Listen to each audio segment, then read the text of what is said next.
Okay, welcome everyone. Tonight is, what is today? Today is the 21st, thank you, of December. This is the Upper Dublin School Board Operations Committee meeting. We are in the Upper Dublin Cardinal Room.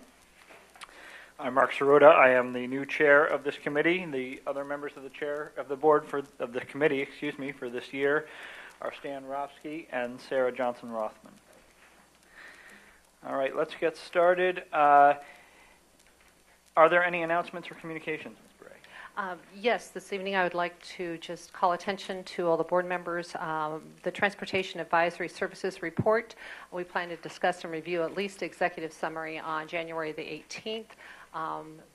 It's some light holiday winter break reading for all of you. And we will also share with the bargaining unit very soon and the director of HR when he returns. Thank you. Okay, and that is this document we all have in front of us, yes.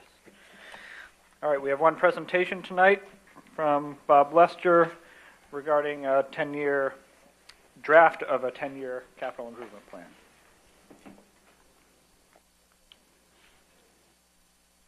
Okay, I started looking at we have our 5-year program. I started looking at the 5 years after that. That would be, we're looking 2022 through 2027. What items do we think we're going to need to address during those years? I did consult with the DEI report working on this, so a lot of the items that are on here are on the DEI capital program list as well. Might as well just start off looking right at 2023. Some of the items we haven't addressed and been passed down the road as well. Lighting around the stadium and the actual concession building itself. It would be an upgrade to the lighting, which is not as simple as replacing light fixtures. Any new lights, the way they're designed, you're going to have to address the poles that are existing for the lights as well. So a total redo of lights is projected around $1.25 million for the lights, and $320,000 for the lights, and $1.25 million for the concession building. The building there it's getting by, but it's going to need updating soon. Anybody's used the restrooms, see some of the trim around the side of the building, the roof. So that's the projection that we'll need to look at. And I placed that in the 2023 time frame. In order to do the following years with the DEI, I did shuffle around some of the 5-year items, very minor. We were looking to do some minor renovations in restrooms spread out through the district, but it works taking the following 5 years into account, picking a school at a time and doing an entire restroom retrofit rather than addressing some of the smaller items. So I did switch some of those numbers from year 2022 and spread them around. Fort Washington would be first, was looking at $390,000 to do bathroom renovations at the school. Before we just had $50,000 to do some minor touch-ups, partitions, fixtures. But instead of doing $50,000 going back a few years later and doing major work, I just made that in the entire renovation and spaced out some of the other schools, what we were looking to do.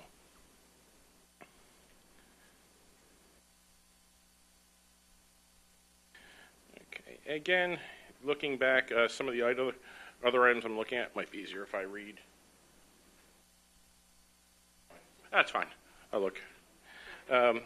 Again, some of the things that we're looking, building automation controls. Thank you. Building automation controls in 2024 we would look at doing. We'd be looking at that district-wide. Right now we have very little control over our elementary schools. It's basically we can see what's happening with the boilers, and that's about the extent of it.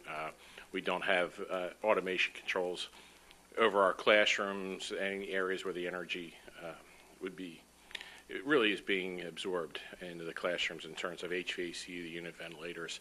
So these systems would allow us to have general scheduling, knowing when the units are turning on and off correctly, and setting schedules for holidays. we'd be able to do that from remote relocation with new controls. That's really what the 2024 timeframe looks like. Jumping over to 2025, some of the projects we're looking at, LGI room, the Star Lab at Fort Washington. That's really starting to show its age. I know we looked at some of the carpet, but the ceilings, the walls, accessibility issues. So we had $100,000 looking to put into that room for some updates. It would also be time to start looking at some of the casework at Fort Washington, again at Jarretttown Elementary School and Thomas Fitzwater. The casework that we have in the classrooms, the hallways, the laminate, is getting to the end of its life.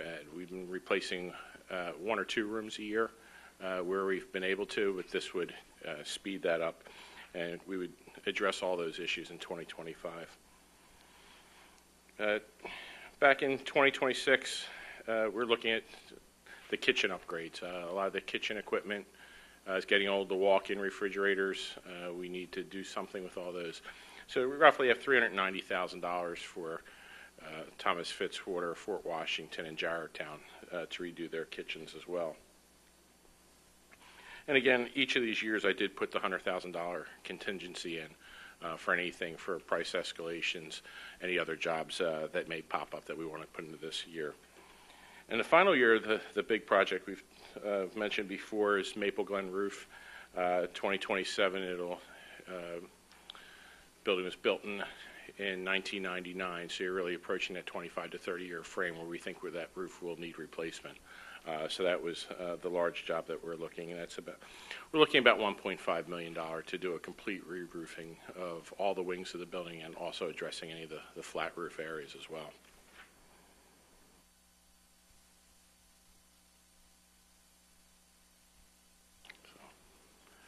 So that would take us out to, so that it would be the 5 years in addition to our original 5-year plan. Again, this was all looking at what Dewey has provided us through their capital programs. We did use that as a basis. Thank you. Are there any questions from the committee?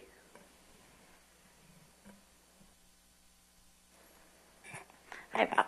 I have a couple of things. I know that in October we talked about changing the Fort Washington electrical. I think we're talking about that. Yes. And I see on here it's still under 2020. So are we thinking about doing that next year, or is it just needed to get switched around on the chart? It needs to be switched around on the chart. We're Perfect. still looking at, we are, currently that's under design. Okay. Schneider Hoffman has that design. Good. And I noticed that the high school isn't on here at all. Have we been looking at the high school to get an idea about some of the maintenance that we're going to be expecting over the next 10 years here? I took a look at some of the smaller maintenance. A lot of the smaller maintenance we're going to be absorbing into the budget. I think going forward, getting closer to the end of this 10-year program and further out is when I expect to be addressing any major items that would be needed. But so now I'm confident that we can handle a lot of our small repairs, small replacements within our operation budget. Okay, so like the roof and stuff like that, we're looking at beyond a 10-year plan to have to do major work Correct. at this building. Correct. Our roof does have a reflective coating on it that can be, the coating itself can be updated, some additional layers put on without doing a major roof project. Okay, thanks. Just to remind everyone, typically we think of projects and capital projects as having a useful life or adding to the life of the building 10, 20 years. And what Bob was just speaking of, repairs, we do try to pay those out of the general fund. Right, so to clarify that further, the items that are on this chart are meant to be capital items, not operations Exactly. budget kind of items. Correct. All right, I have a couple. So I see that your estimates for the bathrooms for each elementary, $390K, are the same, and so these are approximations.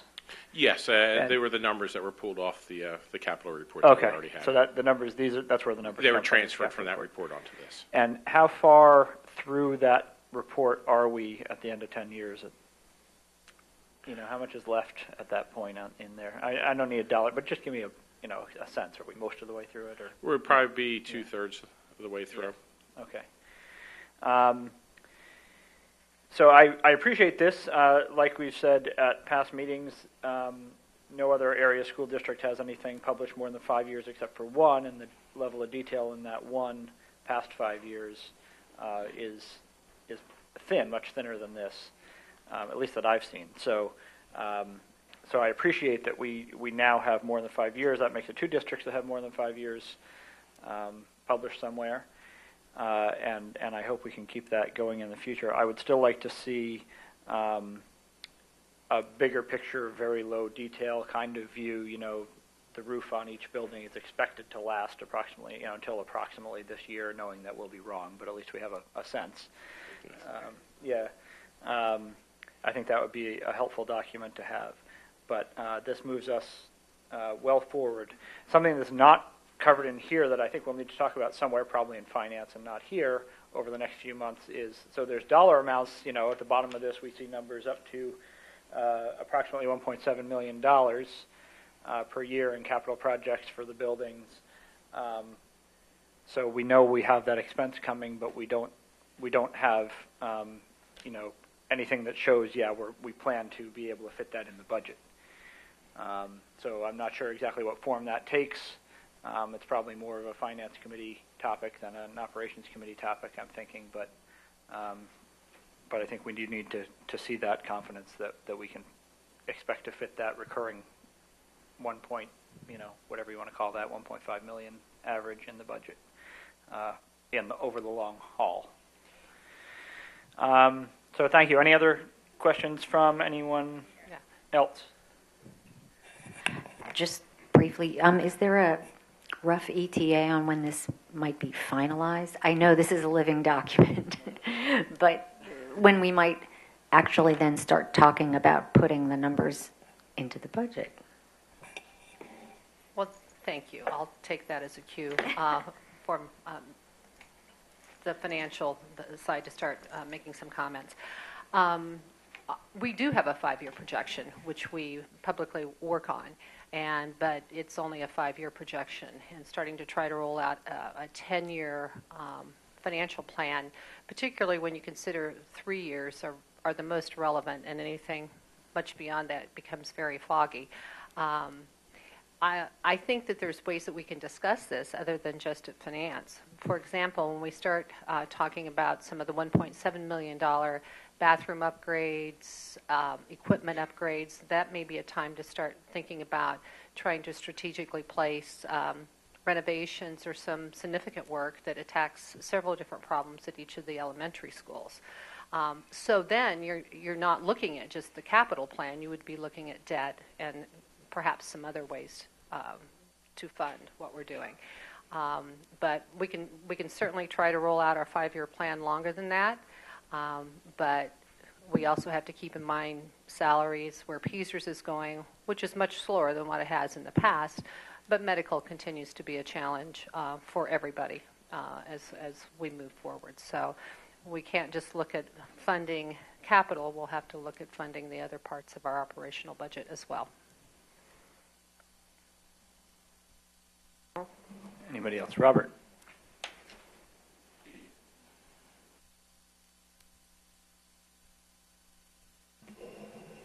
There we go. Actually, Mrs. Berry, this is another question for you. So, as Mr. Sirota had mentioned, it looks like 1.2 to 1.7 million for the next 10 years, roughly, in terms of that. In terms of past historical data, what have we spent in terms of capital projects, I guess, over the years on average?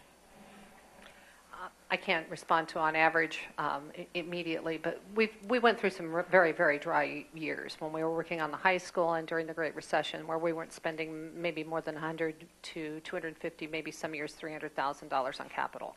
So we're talking about definitely stepping up the program significantly.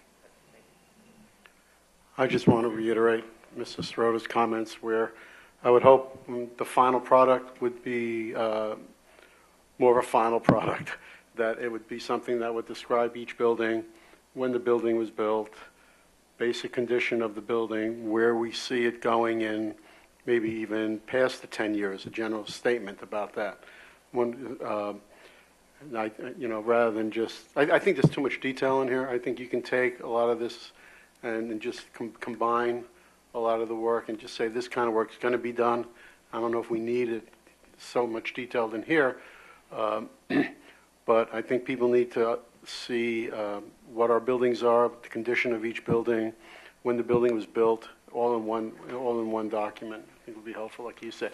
And also looking out in terms of a general statement that over the past 10 years, there is a possibility of significant renovations occurring in some of our buildings. And we should have that included in there. Yeah, that was really what I wanted to mention also. I mean, you mentioned that some of the things are like renovations that might require financing. So I think listing, we're talking about those in a general sense with a sort of a general time frame within which it would be good to do those. So, 10 to 20 years, something out in the future, but time is not that, there's not a system that is failing, but things that we foresee wanting to do over the next, say, 20 years. Without really talking about how, with rough costs, but not necessarily saying exactly how we're going to fund them or which year, to make sure they fit in a particular budget year.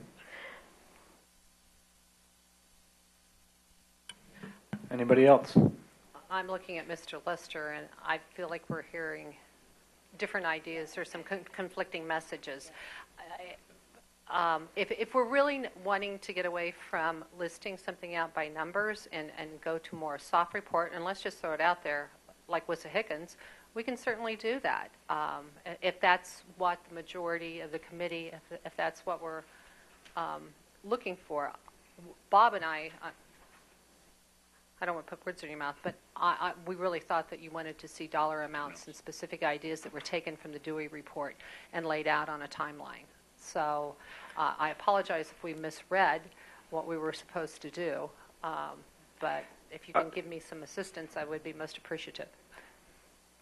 Well, we all may have different opinions on that, and we should probably, maybe we can try to, this is what committee meetings are for, so let's try to come to at least a majority on an opinion about that. My thought is, I think it's important to have that long-term view, like Dr. Levinowitz described. I think the question is, where is the demarc between, the detailed short-term and the not detailed long-term? Is it 5 years? Is it 10 years? Is it, fuzzy? If we're speaking specifically about Wissahickons, they've combined their long-term plan and their short-term plan in one document. Mm-hmm. And I don't think it needs to be that way. And their document is, sort of pretty and presentation-like, and I don't think it needs to be for us. I think it needs to be a working document that we can review. Not that that's not useful to have it, good-looking and presentation-like, but I don't think that's a critical first step. But, let's see where we all are, and maybe we can see how close we are to agreement on that. May I suggest perhaps you sit down with Mr. Lester and flesh out a rough draft of what the board is thinking? Because again, I agree there have been conflicting messages here. So perhaps you could get the tone of the board and then meet with Bob, and the two of you could flesh something out that we could then run by the full committee. We could do that, but I kind of feel, and see what everyone else feels, but I think that's what committee meetings are for. So let's at least take a shot at it here. If it looks like it's too complex, then we can take it offline. But let's see if we can see how close we are. Like, what is everybody thinking about what we want, what form we want this to take, especially the committee members? All right, so my thought is I like this. I like seeing kind of all of these together, but I think in addition to this, I'd like to get just something that's more of the summary, like a one-pager on Thomas Fitzwater, and say, hey, the roof's this old, this is kind of what we're looking, that kind of stuff. This is, I think, good for like the working document, so we have an idea for the budget and things like that. But it would be nice to kind of see this, in my opinion, like in prose form, and just give us a kind of a summary of what all the buildings are, so we have an idea. It doesn't, we don't need to have 20 years out all the details. It just said, hey, the high school, we probably need a new roof in 25 years or something like that. Just have some of those generalities so we don't have to have numbers with everything. But personally, I like knowing, seeing the 5-year plan, so we know the 5 years, you know, Okay. is we have a good idea, I think, of more specific numbers. We have kind of more of a general idea with the 10-year. We have some basic numbers, and we know that everything can change. And then the 20-year just gives us basic planning ideas. It's like, you know, we know that at some point we're going to need a new roof, but I don't know how old the roof is at Thomas Fitzwater. And so just have something, more of a summary, for me would be helpful. I'm not a committee member, but if I can jump in and give my opinion. I see something somewhat like what Sarah described.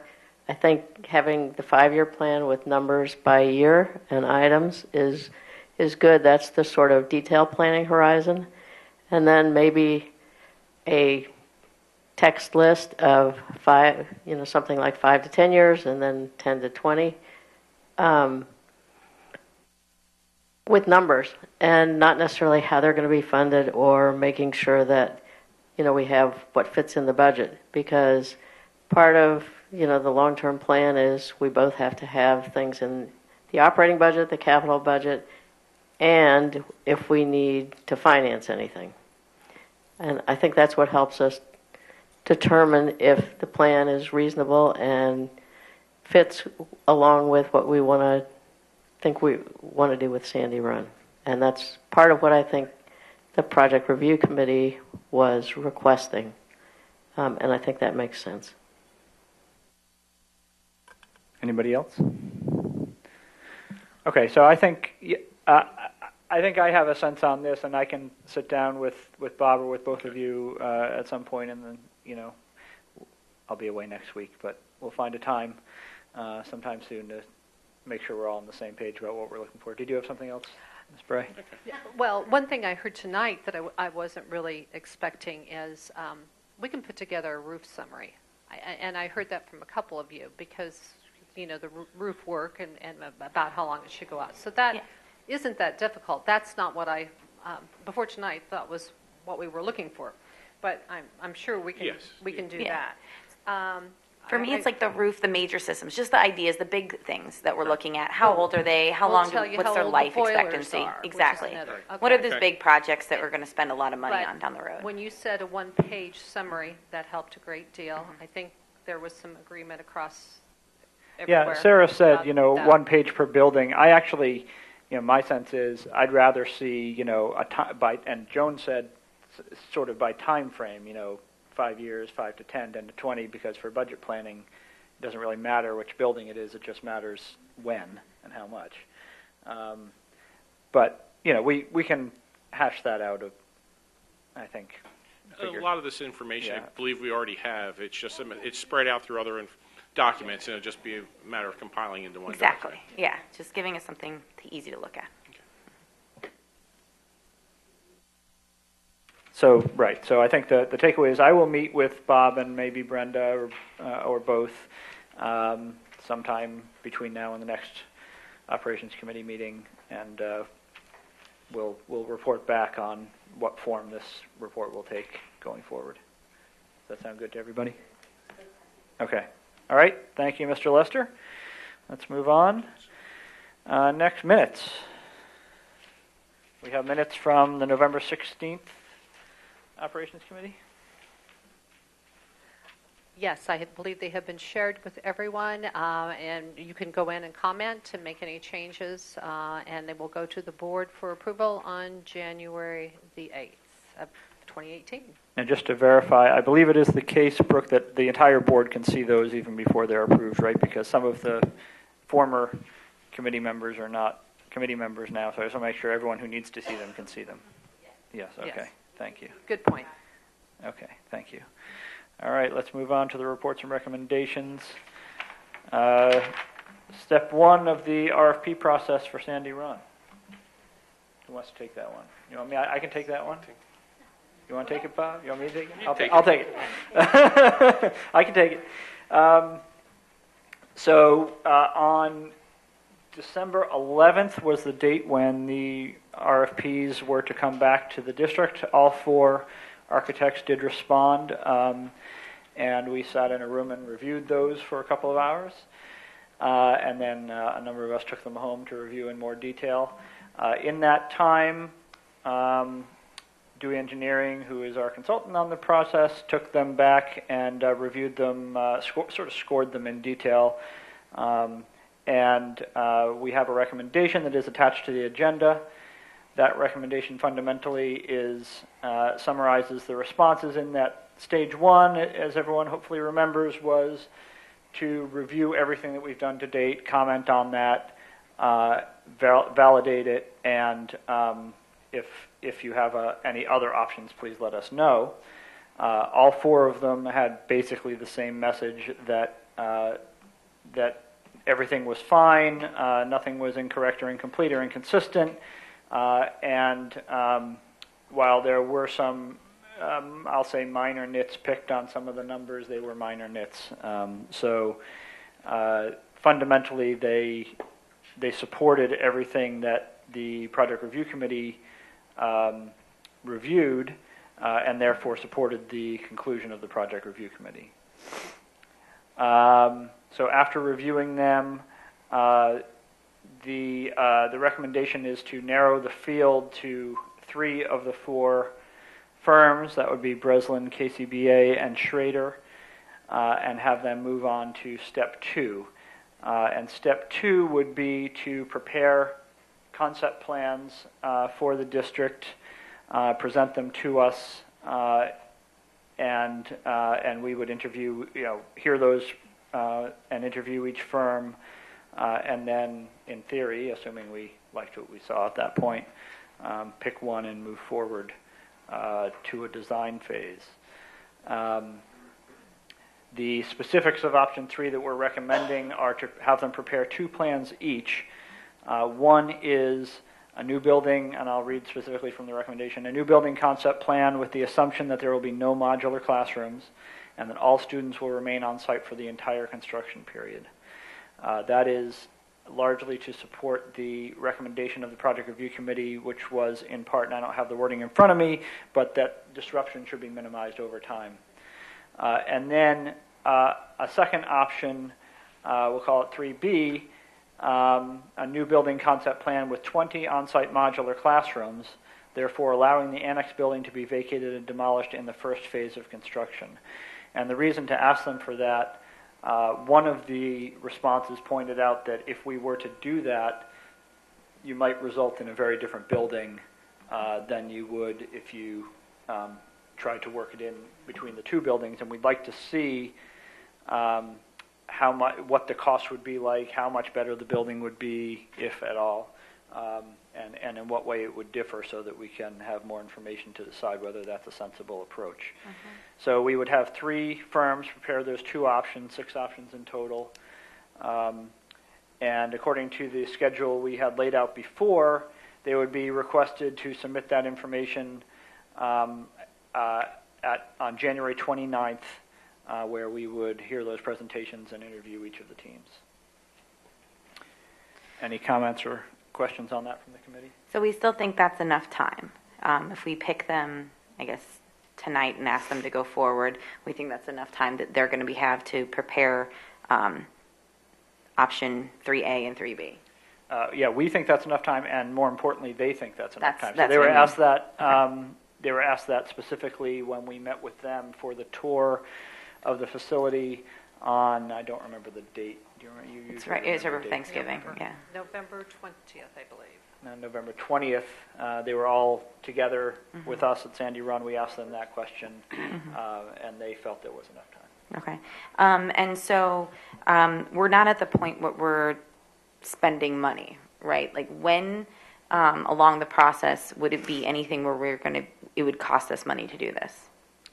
Do you know, Mark? My sense, and maybe, is that it would be after that. So if we select a firm and After move into a February design 12th, phase, if we appoint on February 12th, there may be charges after that point in time. Everything Okay. until then, So we're not talking about spending money until the earliest would be after February after we 12th. appoint someone. Okay. so to be clear, what we're asking them to present are not plans for a building. That takes, a full year or so to design. What we're asking them is general concepts what sort of structure would fit our needs, and what they would bring to the table. That is, they have to sell themselves to us basically in that process. Okay. Can you clarify, Mr. Sirota, the 3B plan, where we talk about demolishing the annex? Why would you demolish the annex? Just to clarify that for the community. The thought is that if the annex were not there, you could potentially use the space where the annex is for all or part of a new building, as opposed to putting it down on the existing fields, or making it fit within the existing fields and having an adequate buffer between the buildings for safety and all those kinds of things, and having to work around the breezeway issues and all that kind of thing. So potentially the shape of the building, I mean literally the shape, the physical structure could be very different without having to work around the annex area. So the question is, how much different? Would it really legitimately be better? Would it be more expensive? I think probably, but we'll find out. How much more expensive? If it would be, is it enough to offset is the betterness enough to offset the added cost? Those kinds of questions are the questions we'd want to answer. And we would ask explicitly for them to cover in that presentation. And again, what we're asking, I wonder if each architect will read into it a little differently. It's still new building concept plan. So we're not asking for diagrams. It's just a concept I think, plan. if Arif were here, channeling my inner Arif here for a moment, he would say, this is the type of request they get all the time from school districts, and they know what that means. Right, and we did something similar to this with the old high school, where we had two firms come in and show us some concepts, not specifically what the building would look like inside, but structurally where things could be, how many floors that they're thinking of, where it can be, and just a concept for the building. And even after that point, whichever architect we do select, things can change. Yes, I mean, the design phase is, like we say, probably a full year long, and all things could change in that phase. Right. But this is for the purpose of them basically trying to get us to choose them to move into the design phase. So it's to decide who we feel most comfortable working with. Right. Who we think has the most creativity. Who understands listening. our needs the best. Yeah. Right. Okay. So go ahead, Brenda. On January 29th, you indicated the date. I was wondering if we could maybe set the times. We had been some discussion about starting at 5:30, maybe having the second at 6:15. And then the final, that seems a little quick. But if we wanted to have an hour and 15 minutes, the reason why I'm asking is I'd like to have all the information ready to go out tomorrow to them before, they break as well. Oftentimes companies close down. So could we start at 5 o'clock, or 5:30? Is that the earliest? Do you mind working with me on this? Right, I think we can pick a starting time. I think I would want to have Arif weigh in on how much time we need per architect to figure out, the exact schedule. But in terms of starting time, for those who want to be there, 5:30 sounds reasonable to me. But anyone else have a strong opinion? Well, it depends what your structure is going to be. What kind of questions could be asked, how much the community can ask questions. I think there should be an opportunity for that. I just remember when we did it for the high school, it was a very long night, and it was just two architects. So I think it's something. Although it was two architects with 3 plans each, still 6 plans. Right. 6 total plans, yeah. Yeah. And this is a special meeting because it's a Monday night, so this is not, we don't have anything else. Oh, no, I know that. Right. No, I know. That's what I'm saying. But it's I'm 3 just architects clarifying. presenting. Oh, yeah. It's. Yeah, with input, questions from the board maybe, questions from the community.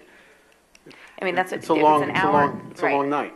So if it's an hour each, I mean, that's why I think Arif is a good person to give us an idea Yeah. of how long. So if it's going to each present an hour, or they present 45 minutes, making Well- sure we have adequate time to questions, all that stuff.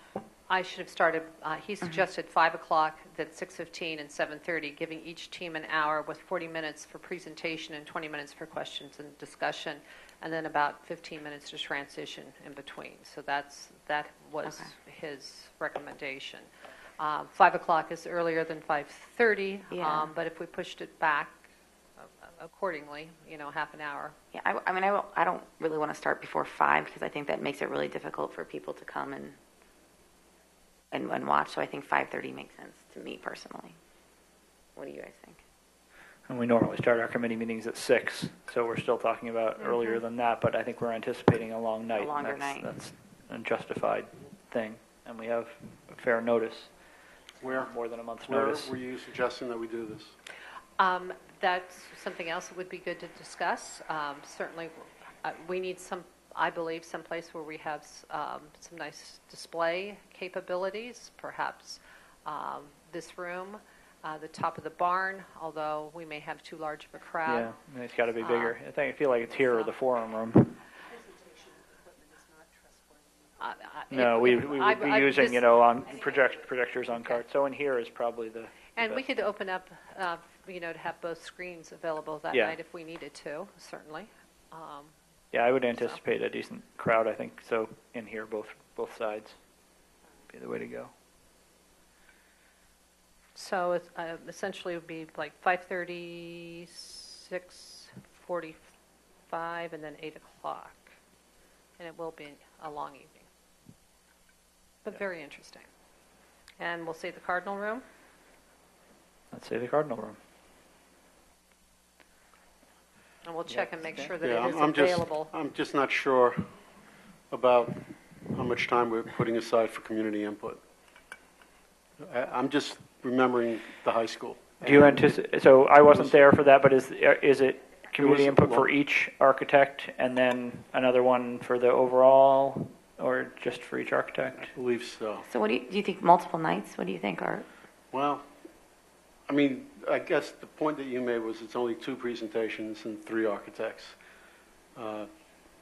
It could take long. I mean, do you want whoever has a question can ask a question and limit the time?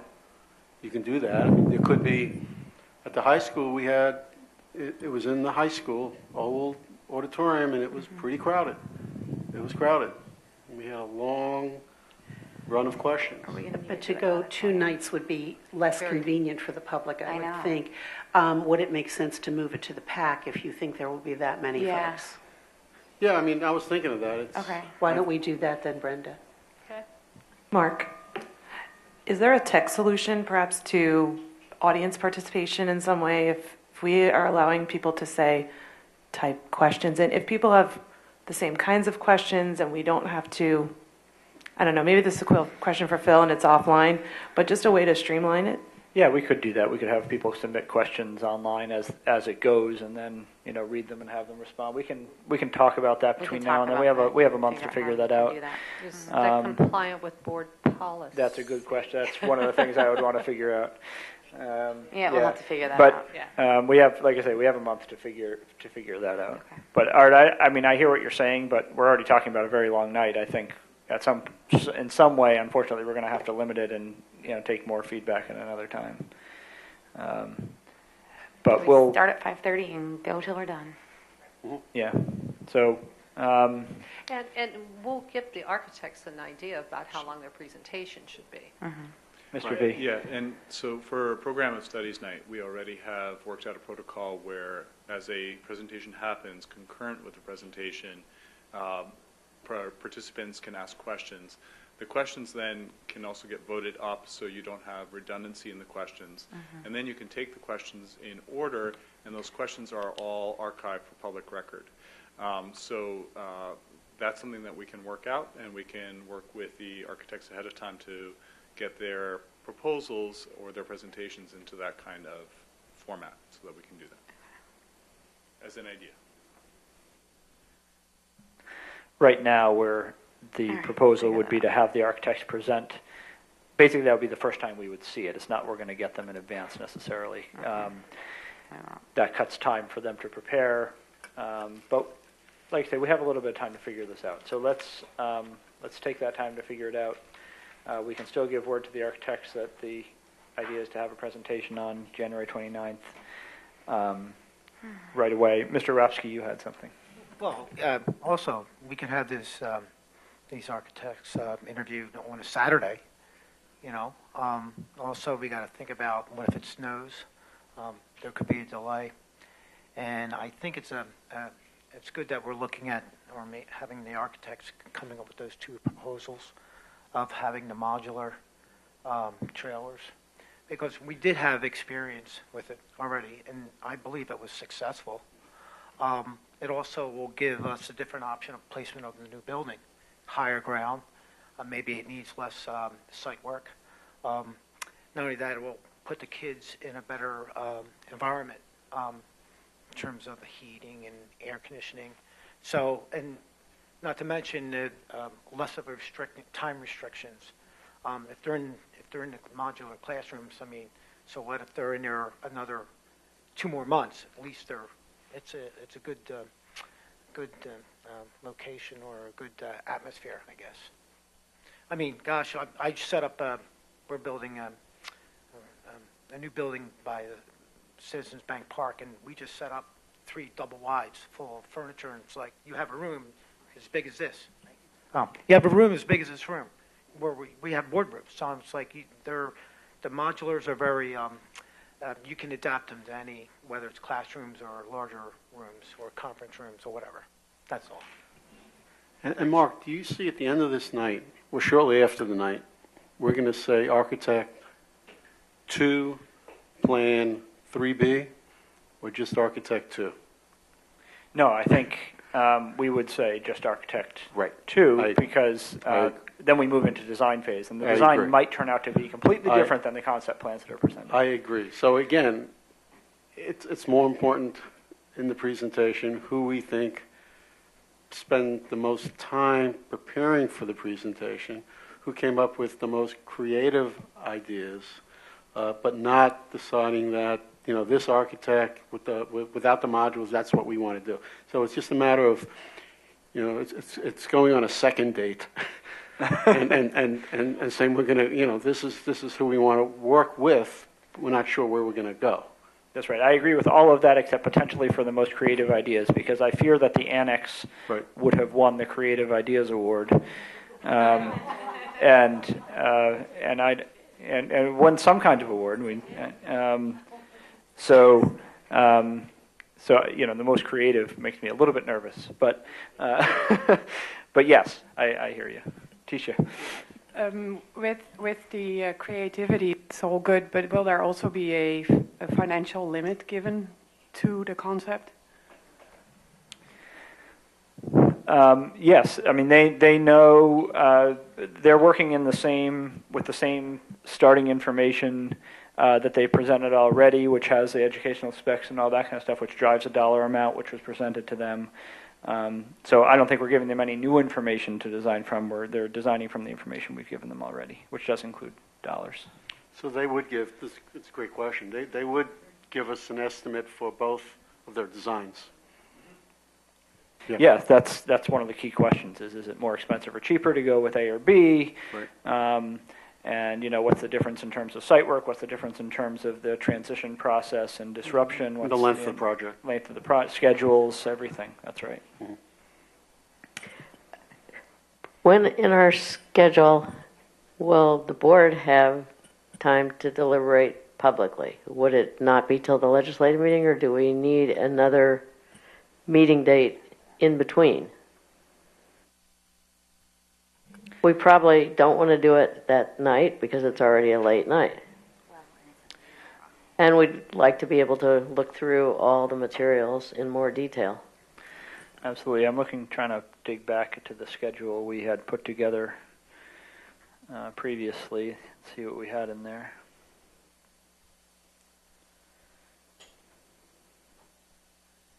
See if anybody can beat me to it.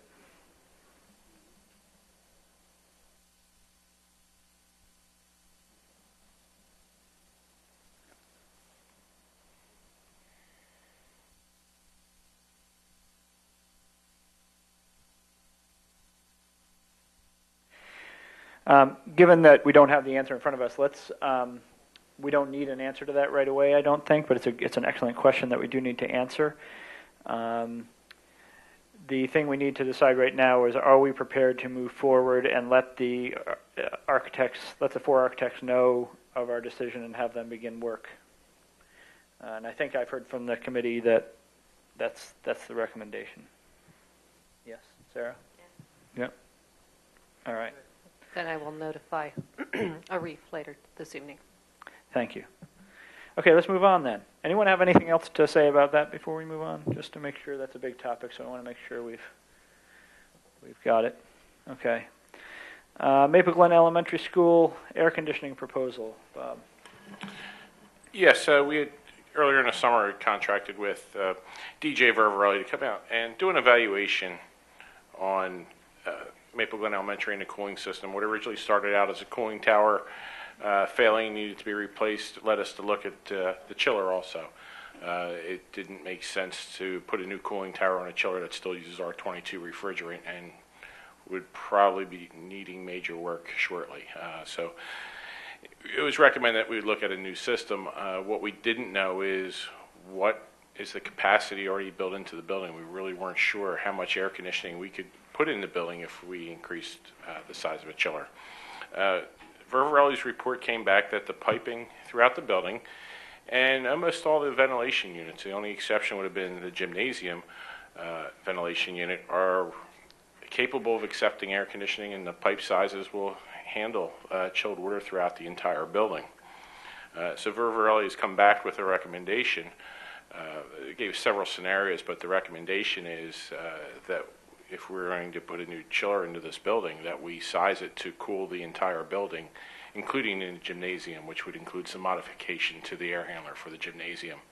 And with controls, we'd be able to select what areas of the building and the chiller would be sized properly, that we can, if we only run the gymnasium on the weekends, we only have to cool the gymnasium. So that is their recommendation. And they gave us a very wide span for this project, around $675,000 to $775,000, depending on the options. But at the time of that report, initially they were looking at possibly a 400-ton chiller. Since then, they've refined their numbers. They looked at some diversity in the building, which is in their final report, which really, they took a look at the building themselves on where the students are and what we expect to be our hottest degree days for cooling a building. And they came back and said, well, if 400 tons would be cooling the entire building 100%, but your loads are shifting throughout the day. If all your students are in the classroom, the cooling load for your cafeterias and gymnasiums are minimal. So they took those into factors. When the students are at lunch, you start to have drop-offs in what your cooling capacities, what's needed to cool the classrooms, because you have more load in the cafeteria. So right now they're looking at possibly a 250-ton chiller would be able to cool 100% of the building. Looking at also, they included a gym with modifications. So they have given us a proposal for bid design services if we do want to put this out to bid for this summer to replace the chiller. Approximately $47,000, which is about 6% of a projected job, would be their fee to come out with a design for a 250-ton air-cooled chiller, would sit out on the loading dock where the existing cooling tower is. And they also gave us a number, too, if we wanted to look at a smaller chiller that would only cool half the school, which was not their recommendation. They do recommend, if we're going to do this, that we go and cool the entire building.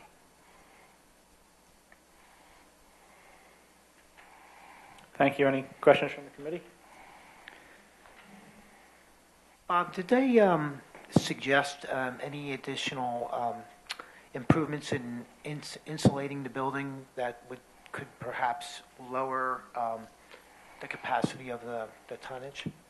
No, they didn't get into any building envelope situations. That would be a more detailed project, possibly something that could be looked at separately later on if we were to do any other energy savings projects. That would be something that we look at.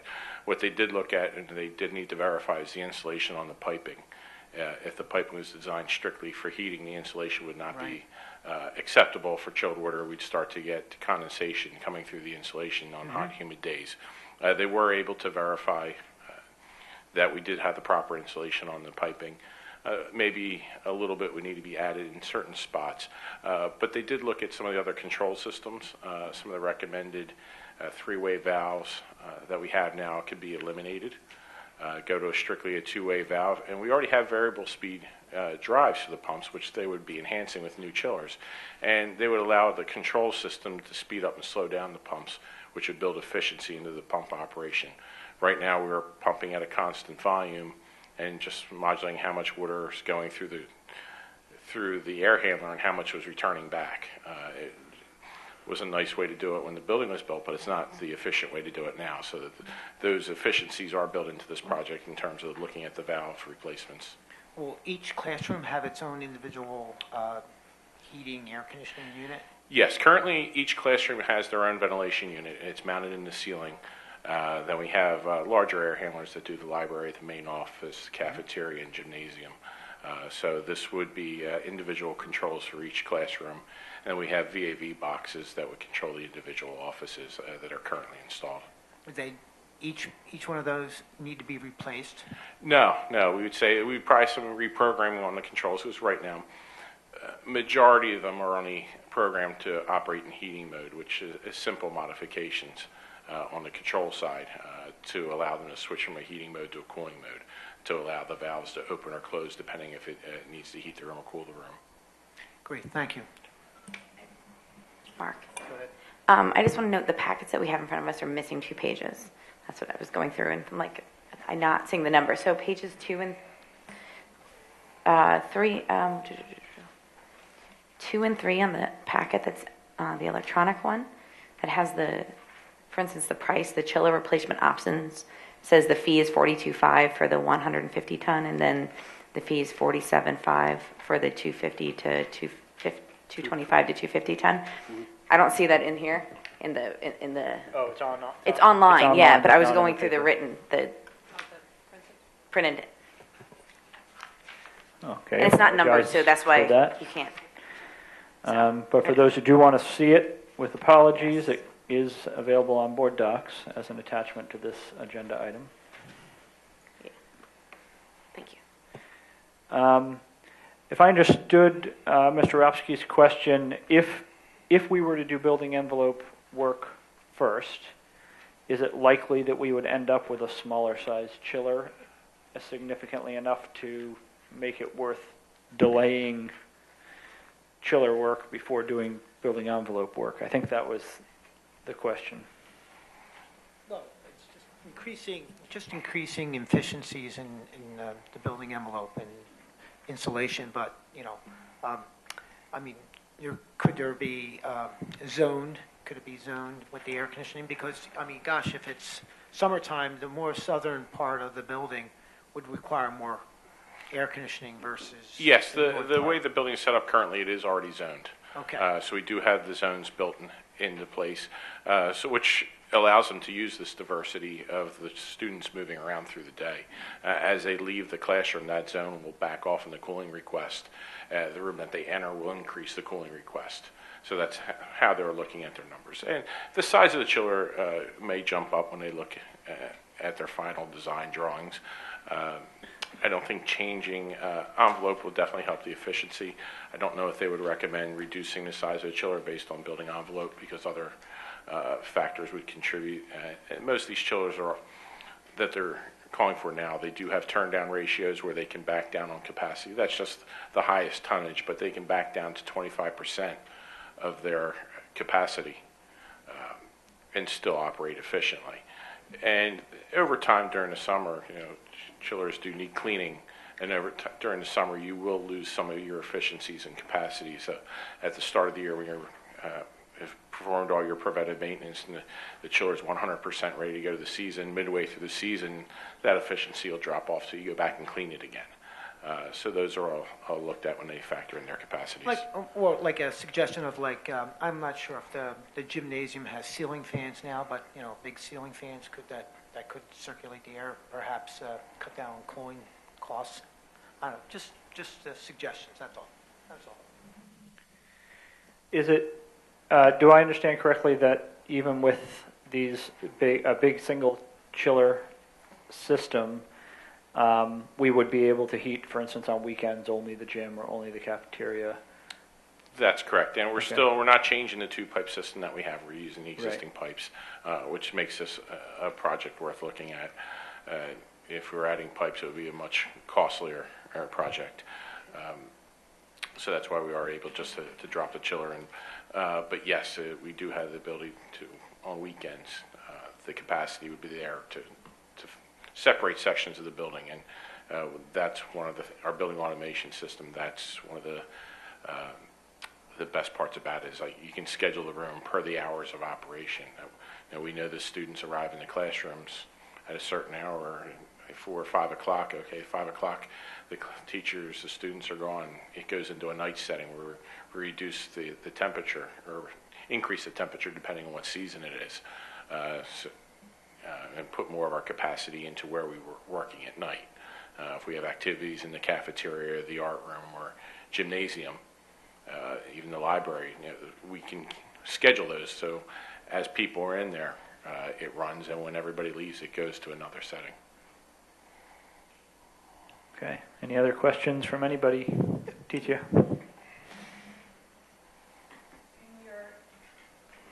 Got it.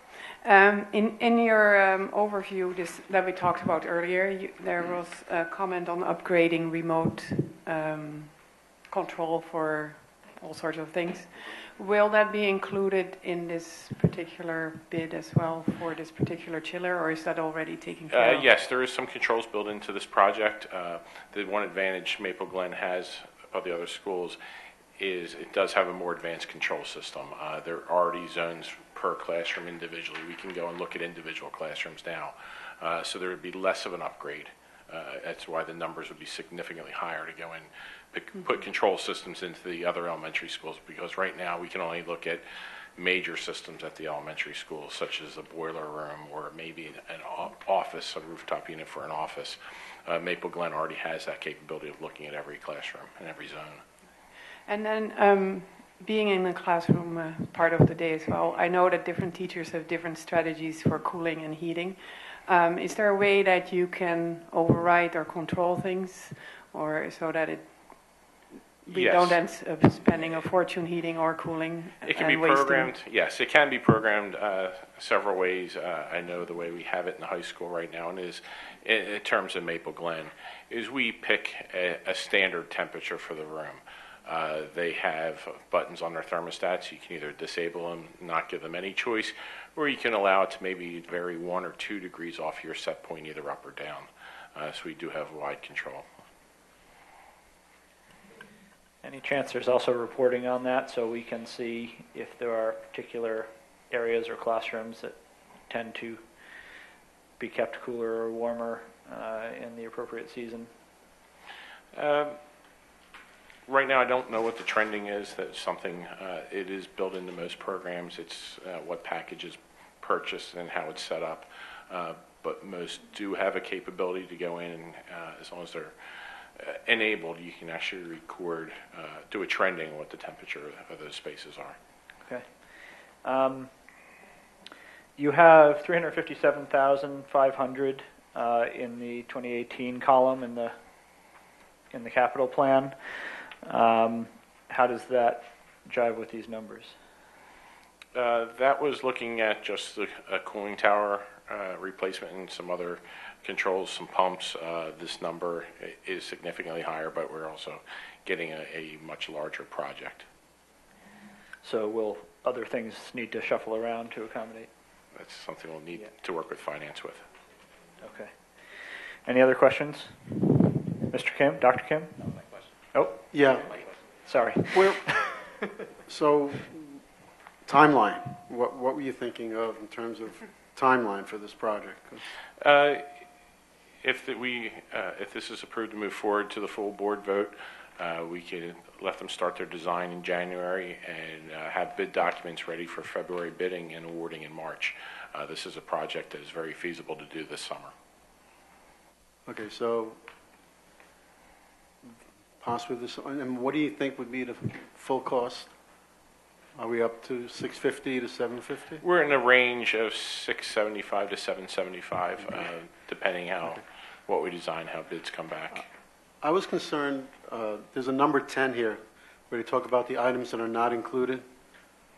They give like A through N of stuff that's not part of the agreement here. I just want you to make sure that, if there's items that we need, like commissioning is excluded.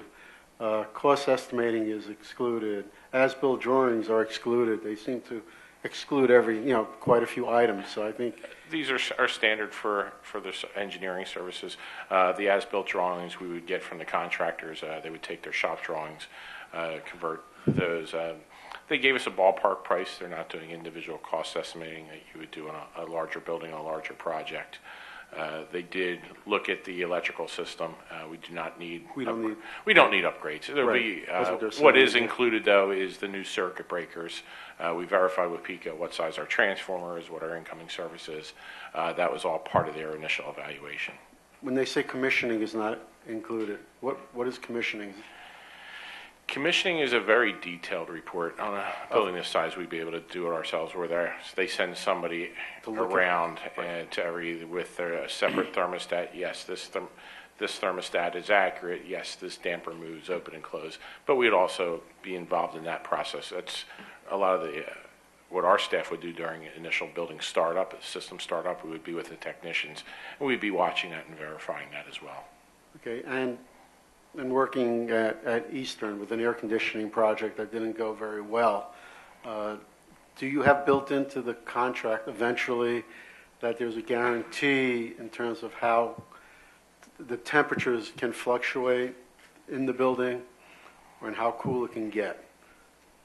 So, for example, we had an issue where we had more than 3 or 4 degree differences in some spaces where originally they did say that would not occur. Do they guarantee that if we say we want the building to be at 68, that it can get down to 68 or 70, and that it's fairly consistent throughout the building? I have to go back and really look at how their wording is. Typically, they're designed to what the ASHRAE standards would be. They know what a building range should be, but it also depends on outside temperature. There isn't a guarantee that you'll be able to keep a room at 65 degrees if it's 105 outside. Right. There are ASHRAE standards that do look at what your indoor air quality is compared to what your outdoor air quality is. Right. Okay. Then they mentioned something about a fence. Where is that? Design of a screen wall to conceal the air-cooled chiller is excluded. Yes. They asked us at the beginning of the job, do you want us to hide this? Basically, it's taking the place of another mechanical piece of equipment that'll be just almost the same size. Which isn't covered. Which is not covered. It's in the back of the building. Right. We have vegetation around the edge of our property, and right now, unless you're looking for it, it's very difficult to pick out from the street. Okay. Thank you. Anybody else? All right. The recommendation from the committee then is to move this one along? Yes. Okay, thank you. Next up, discuss the ash tree report. Yes, when I first started, one of Art's first questions to me one day, I wasn't expecting, was how many ash trees do we have on the property? On all of our school and I didn't even know where to begin. So yes, now we do know. With the problems that we're starting to experience in this section of the county with the ash borer, we see a lot of the tree companies are very busy. We asked Bartlett tree experts to come out and provide us with an inventory and a survey. We really didn't know how many trees to expect, what conditions they were in, and even more so, what conditions were the trees where they could possibly fall in the school grounds. We were very concerned any trees that may be surrounding playgrounds, sports fields, anything that could fall in a building. So we did contract with Bartlett tree experts, and just give you the quick overview of what was found. We have 226 ash trees in the district. What's more disturbing, out of those 226 ash trees, 88 are in poor condition and 90 they're considered dead or diseased. Yes, it's 79% of our trees are either in poor condition or dead already. Looking at those trees that are dead, 66 are already infected with the emerald ash borer.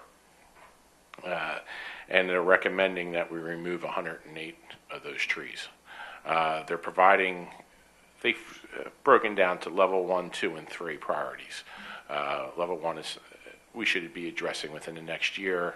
Level 2, we have 2 to 3 years, and a level 3 tree is looking 3 years approximately to take a look at. Fortunately, the locations of our trees, they did inventory and provided GPS tagging on every tree. We have software so we know where the trees are.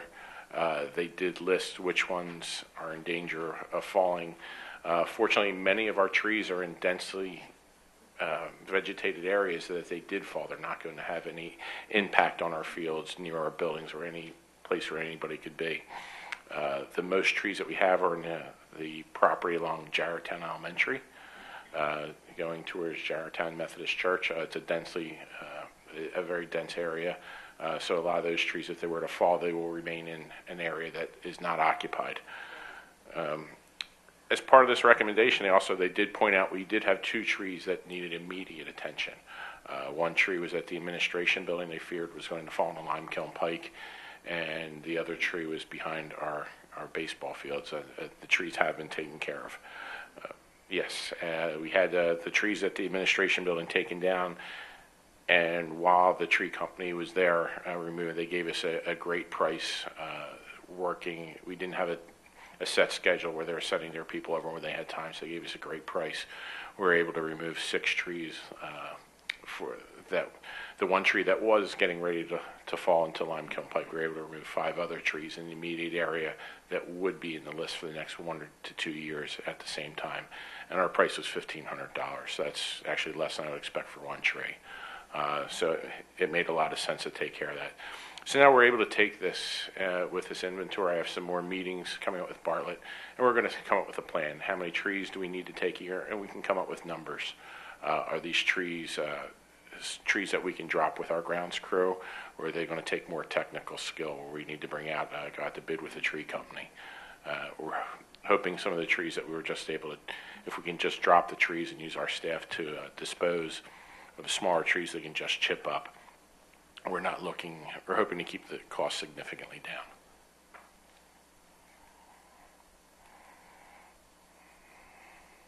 Okay, any questions from the committee? Yeah, well, if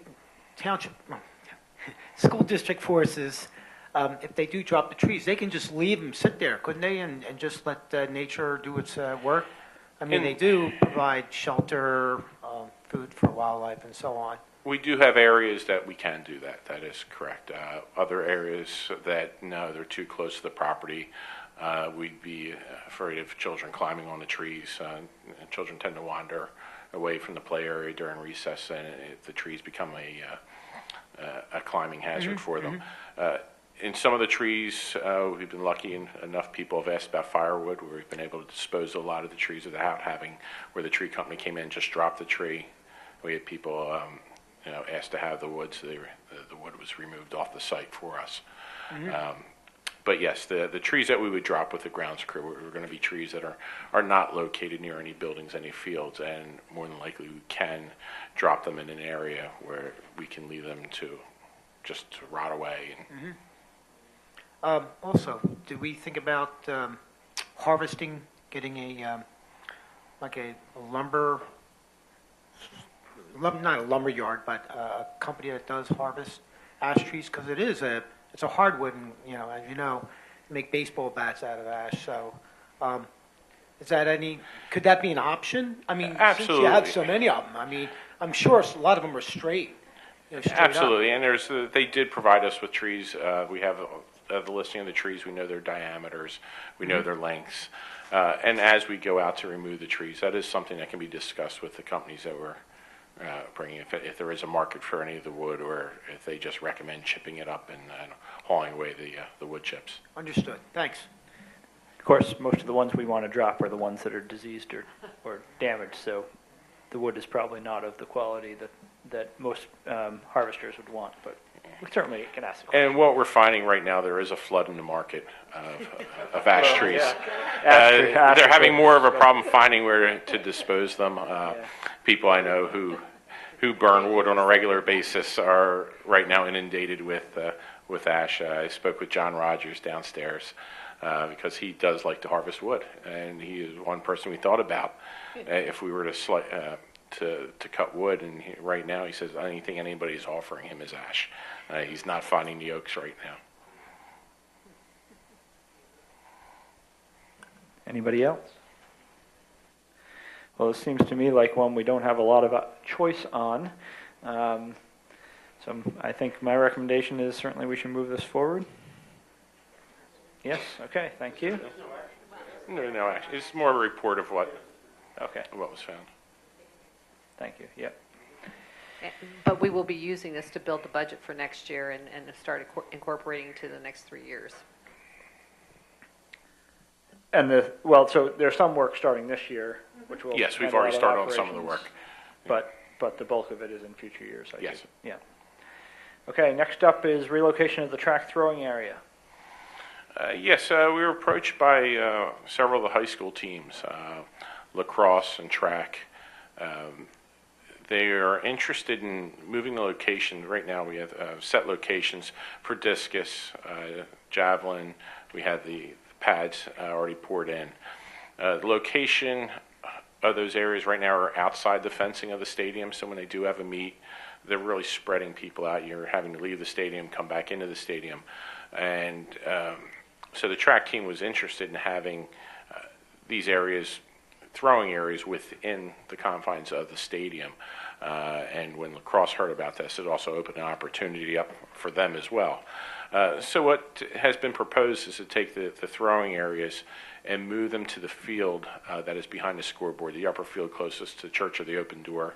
Right now we use that for some practice football fields, and I think there's some tents set up there during the walk for life that around the track for that weekend. So they would. The track originally proposed it, but lacrosse offered to help as well. Because when we remove the throwing areas, it frees up field space, so lacrosse can have some additional practice space on the soccer fields right now. Their booster clubs have come up. They've gone out. I've met with them when they brought the contractor in. They have pricing for roughly $3,000 to relocate these throwing areas, and the booster clubs will pay for this project. Great, so no cost to the district. No cost to the district. All right, do we actually need to approve this as a board action item?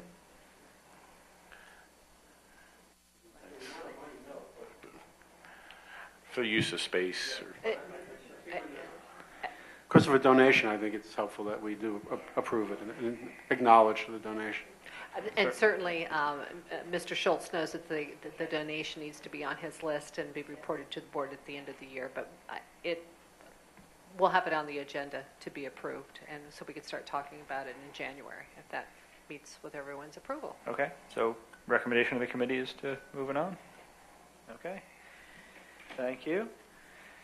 So that's the end of the facilities reports and recommendation. Next up for transportation, the purchase of 2 passenger vans. There was much discussion that we would be buying passenger vans in addition to some school buses this year. The buses have been ordered. We've not received them yet. I had hoped to push off buying the vans a little bit longer.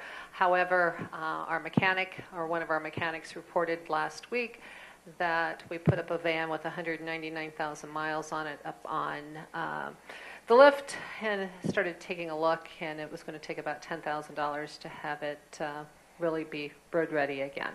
And the reason that you see 3 different options in front of you, all of these are CoStar's purchases. All of these are quotes for one van. They're going more rapidly than I would like to see happen. So there's two things about this. While we'd like to take advantage of the Penske Buick GMC at $29,500, it may go off the lot more quickly, and certainly before January the 8th. I'm going to do the best I can to get the best prices, using the CoStars again bids, but I would like to bring it and have some discussion and rather ratify this, because we have in the system now, we're going to need to lease a van, if not two, and I would prefer to minimize the time of the lease and just get the vans purchased. So, questions? What action do we take then? Do we not take action until you purchase them, then we ratify it? That's what I would. I'm planning on bringing you a ratification on January the 8th, but if you have questions about why it needs to be done that way, again, they are all CoStars purchases. It may be that I can't get both of them because at this point in time, there may not be two similar vans sitting on the same property. So it's basically the same van? I mean, for one being 10,000 less. But if you look at that particular, all the paperwork behind it, its fair market value is around $38,000. Brooke was asking me about that earlier, and it was a great point. I'm going to sit down and talk with Ronnie about what he recommends and probably go with his recommendation. Also, you need to know that two of the choices right now are blue. So I had some questions. I prefer either white or yellow vans since they're, school district, but they're blue. And I have been told that's perfectly acceptable since they're vans, but it would be something different for us. So I prefer to keep them white or yellow, but if it's going to be a $10,000 price break, perhaps I shouldn't be so fussy about the color, as long as it says the School District of Upper Dublin on the side. We'll get Eastern to paint it. Kidding. So, well, I don't know. So it's not the case. It's not the case that state regulations for student transportation vehicles they specify a color, but vans don't fall into that regulation. That is what I've been told by the Director of Transportation in Springfield and some of the other things that I am investigating. And certainly, I travel far enough every day on Route 611, and I do see other colored vans, and blue is a frequent color that I notice with school district names on it. Okay. I noticed that the Bright Bill van is a Ford, the others are Chevy or GMC. Our mechanics don't care if we have a mix in terms of parts, stocking, training, all that kind of stuff. I would think that it would. Pardon me, I must have hit it. This has really come up just within the last week, so I do want to have a conversation with Ronnie, our head mechanic, as to what he would recommend and prefer. Okay. So most likely what we will get, if we can find two of the same, that makes the most sense. But at this time of year, it could be a little more difficult. Okay. Well, So you're in clearance. yeah, I saw an ad. And that has worked for us before. And in fact, when we bought our delivery van, Right. that we did get a year in clearance via CoStars. Okay, so right now you're asking us, is it okay if you go ahead and purchase and bring us a ratification later? That's really the question we need It really to answer. is, and that's not the way I prefer to bring things. It's not best practice, but then again, I have this vision in my head of this van up on, and the oil coming out with, it's. Okay. All right, so how do you feel about that, Mr. Ralsky? Is it, it says 9 passengers. Is that including the driver, or is it 8 students and 1 driver? A very good question. I believe it is 8 students and the driver, but I have not reviewed these that closely, Mr. Robsky. And then when you chat with the mechanic, these vans, maybe they're, the other 2 are more versatile. Maybe you can remove all the chairs, the bench seats, and then use it for hauling instruments. I don't know. There could be a difference there. And we've done those type of things in the past, but it's usually difficult to put the seats back and forth. And during the school year, we tend not to do that. Sometimes in the summertime. And there have been times we haven't had to use all of our vans. But right now we are using everyone that we have.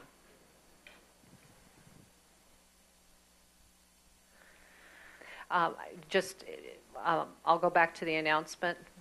All of you have the bus report. You will note that when you have a chance to go through it, that it talks about replacement of equipment. So.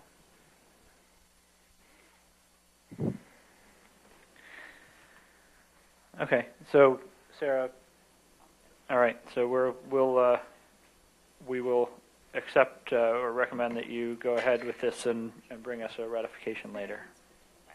Thank you very much. I hope actually that we have two identified that we can ratify. Okay, great. All right, next up is community input. If anyone would like to address the committee, please come to the podium. State your name and what part of the district you are from.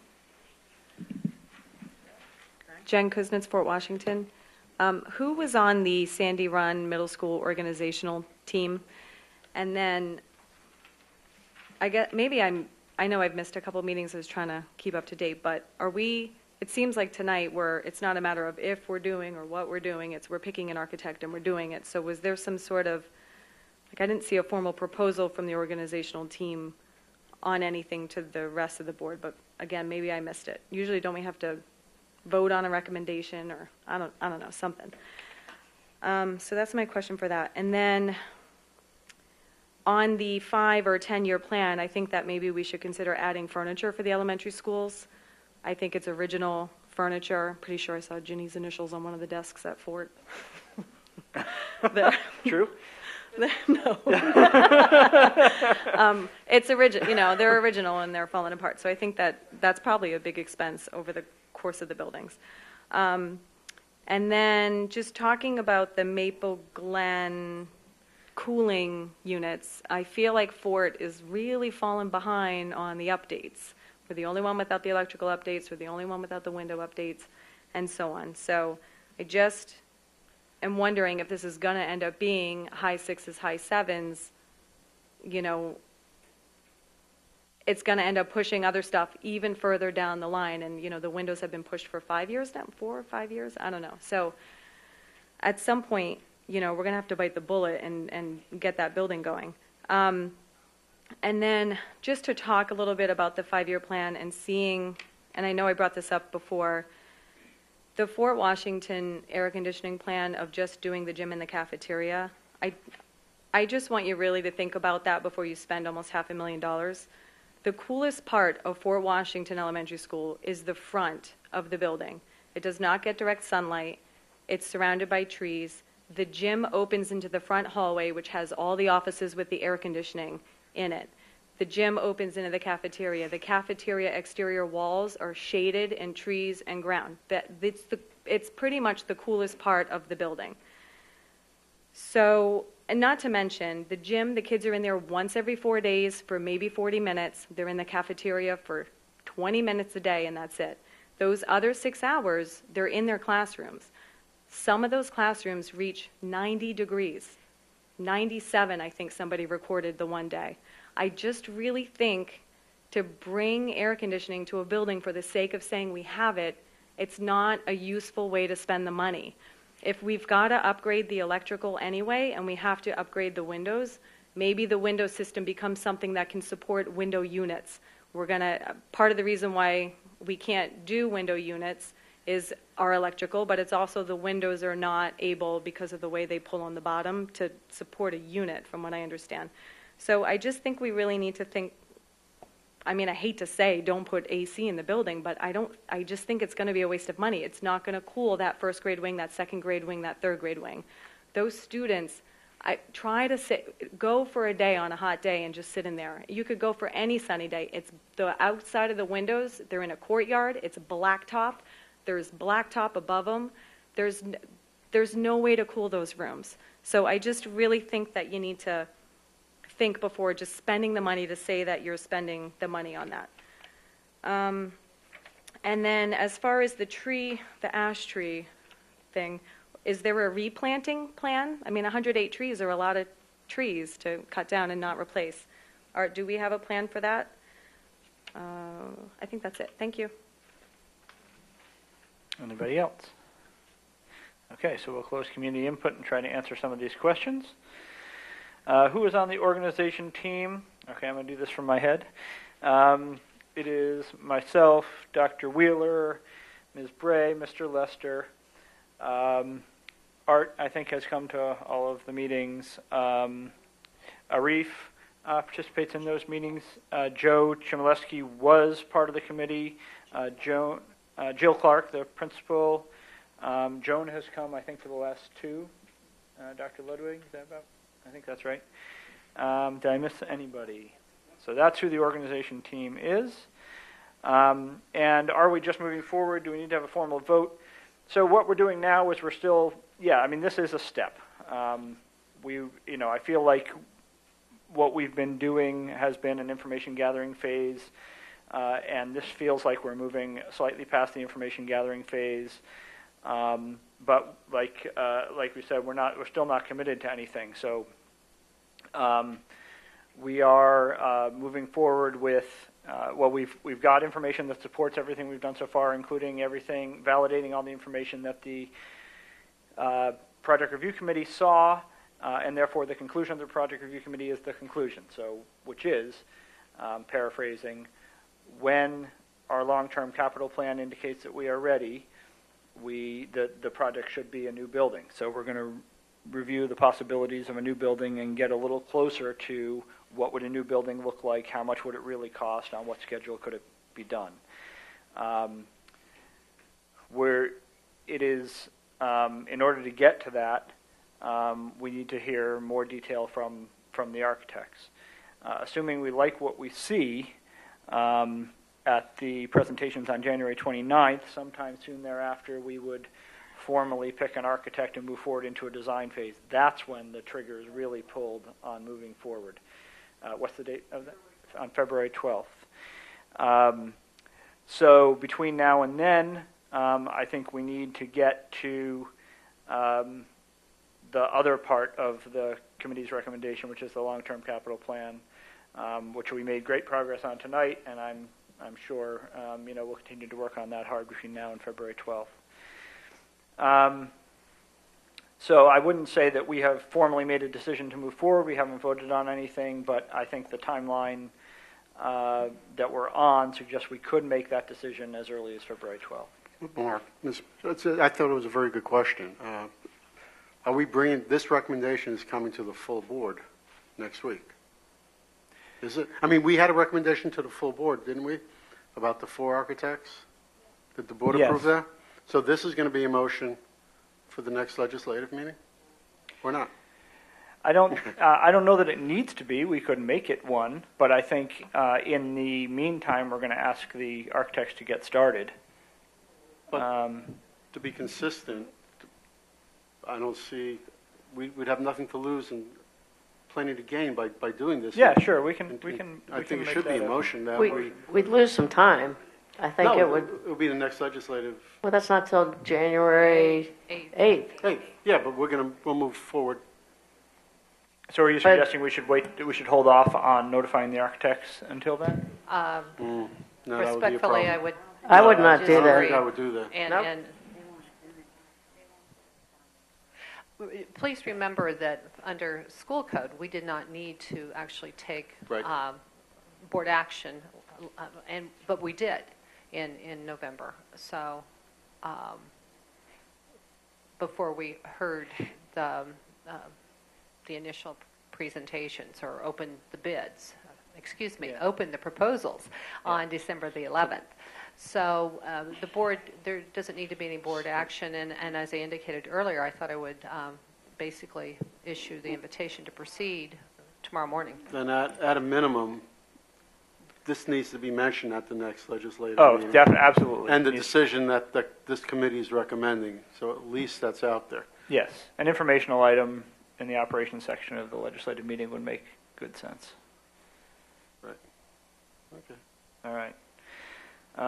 Going through more questions. Furniture for the elementary schools? Bob, maybe? Brenda? Actually, We've discussed this with the building principals during budget meetings this year, and they've been instructed that we're going to put together a proposal or try to put a bid together. I've actually asked for their input already, and they have been silent, so I guess it sounds like I need to perhaps issue a bit of a reminder. But we have heard, Dr. Wheeler, I know, has heard that, well, not specifically people's names written on the furniture, that it needs to be replaced. And so we will be working on that. But if we do find those names on the furniture, will there be detentions issued? I actually think maybe it should be a fundraising effort. Yeah. You might want to preserve those. Let's see. Anything to say about Fort Washington air conditioning? And, whether just the gym and the cafeteria is still the plan, other plans for the rest of the building, and including the passive methods we've talked about in the past? Yes. At Fort Washington, that was one of the options later in the 5-year plan to go add air conditioning to the cafeteria and auditorium. And the reason those were chosen as large spaces, it does give an area that people can go to relief. But the reason we were looking at that first is these are spaces that we can easily air condition without triggering other renovation needs. Once we go to do a major HVAC upgrade system, that's what we always said, it's going to be part of a larger renovation. Once we start getting into the ceilings, we're going to be triggering code upgrades to the buildings. We're going to be upgrading the ceilings, installing fire suppression systems. So it'll be a larger project. One of the things we are doing at Fort Washington this summer, planning to do, is upgrade the electrical service. So that will give us more capacity. So if we do need to supplement cooling in any areas, that we will be able to handle that. What we currently do is any room where there is an IEP or a medical reason, either student or teacher, for air conditioning, we do put window units in. We can modify the windows. It's not the most sightly solution, but we can do it to get air conditioning into the rooms. This year we just did there was a request for air conditioning for an incoming student in kindergarten, and we plan to air condition rooms following, have rooms for that student to use as he goes through the school. There will always be in an air conditioned room. And short term, it will be a window unit. We have discussed some complaints from some of the other rooms that we are looking into. We don't have a solid plan of how we're going to do that yet, but there are rooms that we are investigating to see what we can do to help. Yeah, I wasn't clear when Ms. Cousins asked that question, but the electrical work is planned for this summer. The electrical work is planned for this summer. That will give us additional capacity to our panels, some additional panels we can put in so we can pull circuits where needed in the building. There's really, right now, our panels, they're full. Do we have a very high electric load? No, but the spaces in the panels, because of requirements over the years of items that had to be added for computers, some small air conditioning, copy machines, we just filled the spaces in the panels, and that's really what we're looking to do, is add that additional space, but also, while we're doing the work, the additional capacity for major projects down the road will be added as well. Okay, and are we continuing to discuss the passive methods, like doing something about the blacktop or shade or window films? Yes, we are looking at doing that. One of the things that I want to look into further, what kind of insulation? Really haven't had the chance to poke around into the ceilings. What kind of envelope improvements can we make? Looking at the blacktop, don't have a very good solution for that right now, unless it's going to be maybe some type of coating. There's certain areas that, yes, we can remove blacktop and put grass in. There's other areas around the first grade classrooms that if we remove blacktop, what do we put in place? I've been in the situation, you remove the blacktop, you have grass up against the building, it quickly becomes a mud area because the kids like to run across it, play ball, so that when you do plant the grass, it'll quickly become mud. If you fill it in with wood chips, then you have wood chips running down through the rain through those areas. So it's something we're looking at. We just don't have a good solution how we want to do it. Is there a coating we can do, a more reflective coating? Is that going to help? What can we do to provide relief for those rooms? Okay. And replanting to replace any trees? Yes, we don't have a formal replanting plan where we are taking trees. The past few years, we have been putting new trees in where old trees have died along many of our major roads in the front of the building. If something dies, we do try to replace it. In areas where there's overgrowth, some of these large patches of trees, it's actually probably a good thing for us to thin some of the trees out so the trees that are there can be healthier. Not everything's fighting for sunlight, nutrition in the soil. So the overgrown areas, we're not going to look at replanting, but anything that's along a road front of the building, we'll absolutely replace. And recently, this fall, we've been working with Lisa Fantini and some of her students where they've been planting some trees for us. They recently had a class project where they planted 2 trees here at the high school where 2 had died. They've taken care of that. We have some rain garden projects where they're looking to revitalize some of our existing rain gardens. So they're involved with us as well. But also we work with the Shade Tree Commission. Every year we're planting trees. I think we just did 2 2 months ago at Thomas Fitzwater. They will be back. I mean, the Shade Commission is very active. Mr. Rowski's worked with them and they've been helping us. We're trying to plant these shade trees around our playgrounds. So we can provide some shade for the playgrounds. Of course, it's going to take many years, so we're looking at trees that are going to last, but also a quicker growing tree. So anything that is in view and provides beauty to the property, the curb appeal, we're going to address as we take a tree down. The areas that are overgrown, we probably will not address any replantings. Mr. Rowski may be familiar. I know we have a recognition in Upper Dublin as tree. No. What is it? Tree City. Tree City. Every year we have that because of the work and the commitment that we have with trees. So when you drive into Upper Dublin, you always see that sign. Tree City. Tree City USA, which actually does come from the Arbor Day Foundation. Right. Yeah. Right. All right. Thank you very much. That is the end of the Operations Committee meeting. We will adjourn and resume with Finance in about 5 minutes once we shuffle the seats around. Thank you.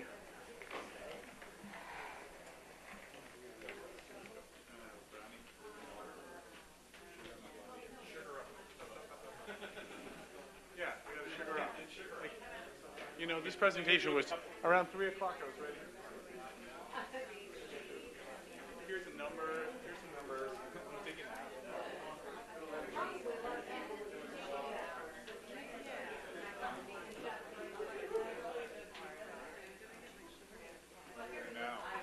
Yo, Mr. B. Yo. What's up? You ready? Better eat up. So I'll start talking.